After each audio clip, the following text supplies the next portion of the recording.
Hello friends, welcome to our channel Creating Essence. I am Megan. Thank you so much for stopping by today. It is September 1st, so you know what that means. It is the August Homestead update. First up, we have the chickens.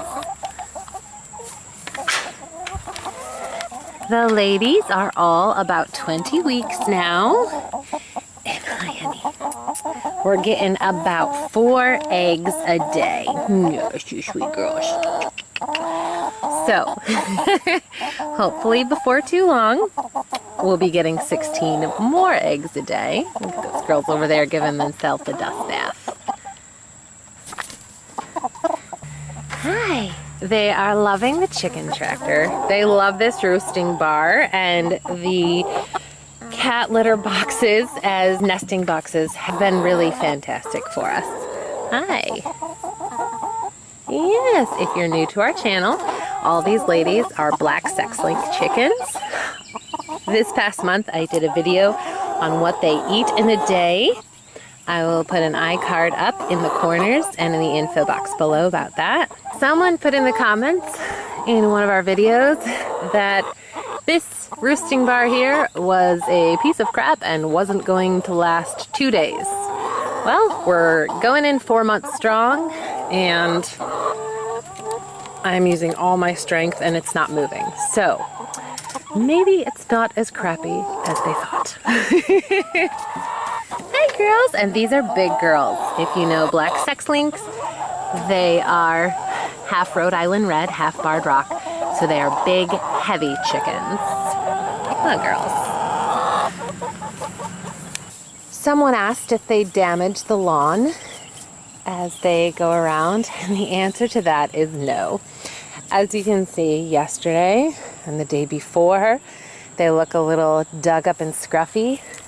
But right here is 3 days ago. Right there is 4 days ago. Right there is 5 days ago. As much as their immediate progression may look dug up, it doesn't take very long at all for everything to fill right back in from their scratching. We've begun putting in our fall seedlings, and in this planter I have a little spinach, and I had a couple extra zucchini seedlings, so I just plopped them in here. We'll see how they do. This was kind of the extra space to stick things. And this is how the earth garden is looking. We have one Brussels sprout plant still holding on. We planted these back in the middle of March. Ooh, got a whole bunch of harlequin beetles in there. I'm not sure it's really going to produce much, but it keeps fighting, so I let it live. Now, as you can see, the main fixture in our garden here is this huge mass of tomatoes. If you follow me on Instagram, you will have seen our almost daily garden hauls. We have been blessed with so many tomatoes, and this grape tomato plant, I don't know if you can tell, the cage is right there and it's falling over, so it's got this post reinforcing it. It drops down and it's made like a hedge that is walking out. I mean, all of this right here is one tomato plant. It is hilarious. Our Swiss chard, because of how the tomato has taken over, has taken a bit of a beating, but we're still getting a little bit. Here's some spinach that I put in for the fall garden, and this whole row is different kinds of lettuce, except right at the very end you'll see we have kale coming up.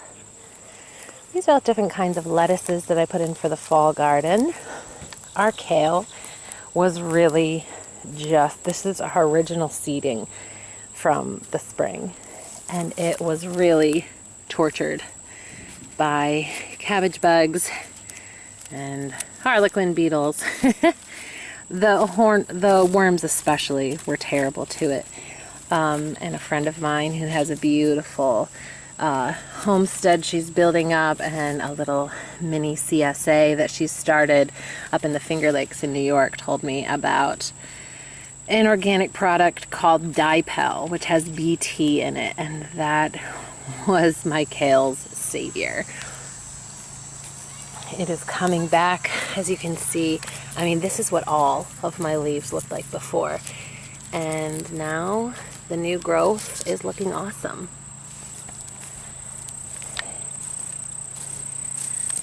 Our lettuce is looking really wonderful. This is the first time we've really had good, successful lettuce going on, and I'm excited about that.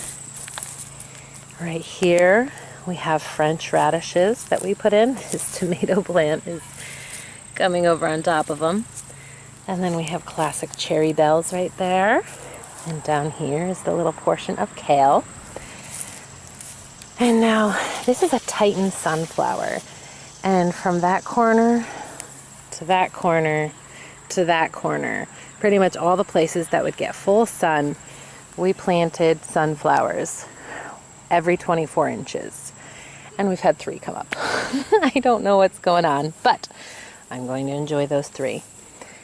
There are 6, well, now 5 because the heat got the best of this one. 6 broccoli seedlings for the fall garden that have gone in. We've got lots of marigolds, you'll see all the way down, that are kind of being swallowed by tomatoes. And I'm sure if you are a gardener, you can't ignore the glaring attribute of my tomatoes, the blight. Yes, we have had so much rain. We've had a lot of flooding, really bad.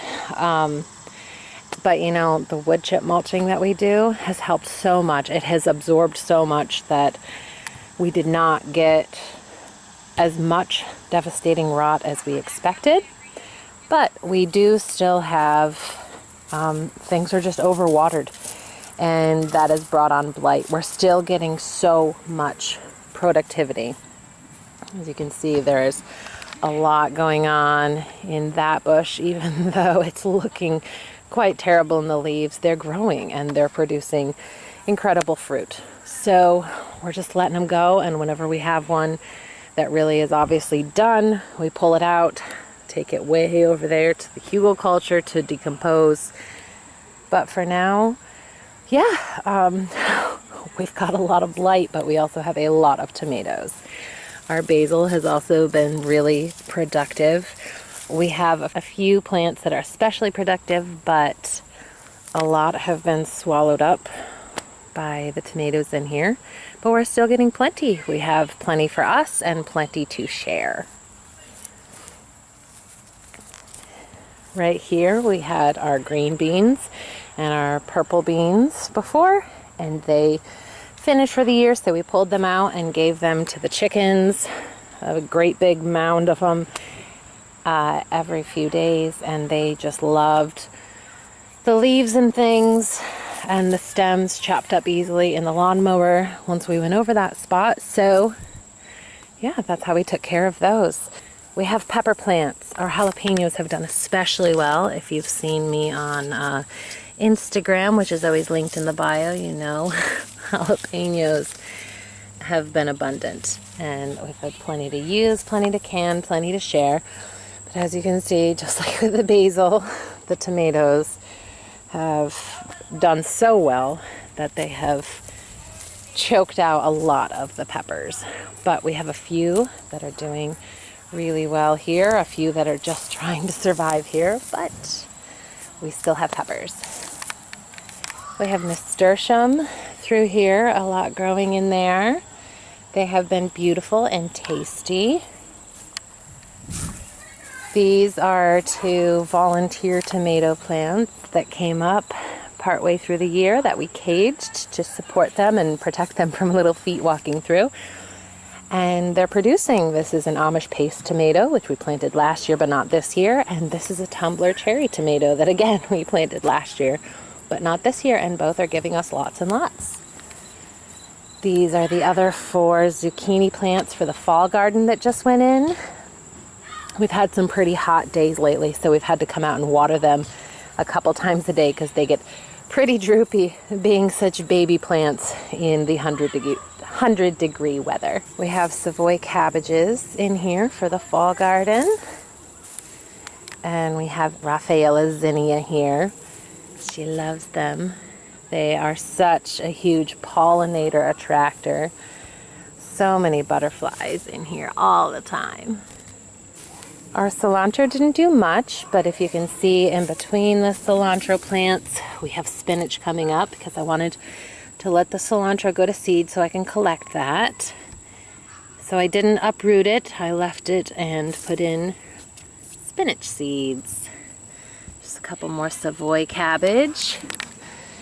And down this row right here beside the lattice for it to climb, we have our peas. I don't know how the peas are going to do because it is quite hot, but hopefully it'll cool down for fall soon. And right here we have 6 watermelon and 1 of our sunflowers that did survive. And the nasturtium from where we had the cucumber before. Those cucumbers did not do well, so once it was clear they weren't going to do much, we took them out so that the nasturtium could have more room.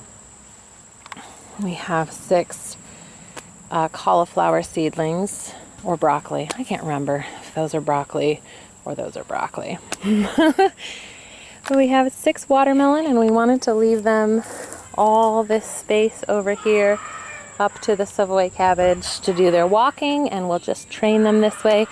And this edge of the property here gets the most sunlight because the sun rises here and then goes all the way around before setting over there. So this is really our full sunlight area, which is why we put the watermelon right there, because it really wants that sunlight and warmth. So we're hoping, because the kids wanted watermelon so much, we're really hoping that this is the good spot for them. So far as putting in seedlings and seed themselves, the fall garden is shaping up to be more productive than I've ever had before, which is awesome. It's kind of filling in the gaps of everything that died during the summer, which is really nice because it was kind of depressing how much had died. Our cotton is doing amazing. It's getting so heavy with the balls that it's tipping over, but we have so many of these. I am excited to see them burst open. I have never actually seen a blossom on cotton before, but they are gorgeous. Absolutely gorgeous. Papery thin, just wrapping around each other with the petals. So beautiful. And this is what they look like before they bloom. It's a really neat little pod, and then they look like that, which turns into that and just keeps getting bigger. I did not anticipate getting any elderberries this first year, but we actually did. I mean, we didn't get a ton, but we got enough that I ended up being able to dehydrate about a cup, which is, for me, really exciting. Our elderberry bushes are doing great. This one is especially huge. We have some berries that still had some green on it when it had some black, so I decided to just leave it, let it go to the birds, instead of trying to pick out what was ripe and what wasn't in this one little bunch there. This whole bed over here needs a little attention with weeding. It's just been so stinking hot, and it's hard for me to get out in the heat and get stuff done. If you all watch Wholesome Roots YouTube channel, I'll put a link in the info box to their channel. But Rose is a friend who also deals with autoimmune disease, so she has the similar resistance to heat and stuff in her body that I deal with. And she just started the 10 minutes a day garden challenge, which I am totally going to do. Just 10 minutes a day, get out and do something in your gardening spaces. And that sounds kind of perfect for me. Our blueberry bed is another spot that needs some attention. This plant, if you remember the coffee fiasco, don't believe everything you read on the internet. It's not dead, but it's not happy no matter what I do. So I'm not sure what's going on there. Our rosemary did not like the heat, which I had never particularly heard about rosemary. I know they don't like cold, but that one died completely, and this one is barely hanging on, so we'll see. These other 2 blueberry bushes and the sage are doing amazing. The thyme is doing amazing, and this guy's just holding on. Asher's lilac needs some attention too. We did get this space cleared out. I don't remember if I showed you guys that last month, but we have a random volunteer squash of some sort in here. It showed up. I don't know what it's doing, but I've left it alone, so I guess we'll see. I see blossoms coming on, but not necessarily fruit, so I'm not sure what it is in there. But I'm slowly working on clearing the rest of this out so that we can extend the blueberry bed all the way down to the light pole. Our garlic bed is ready for planting whenever Baker Creek sends out their seed garlic that I ordered a couple months ago. Something has been eating the strawberry leaves on the new strawberries. It's pretty crazy. I'm not really sure what's going on, but most of these and those look the same. And again, they need to be weeded. These are Eversweet, so they are ever-bearing, so we are getting some strawberries even now from them. This is that other volunteer tomato. We have had a particularly rough time with tomato hornworms on this one. I don't know if it's because it's the only one in the area. So if that particular moth is out here, this one just gets an abundance of its eggs. But pretty much every day the kids come out and find hornworms and clip them off and take them to the chickens. But it's been giving us some nice little grape tomato type of things. The raspberry bed at the front of the property isn't really doing much right now. It's growing.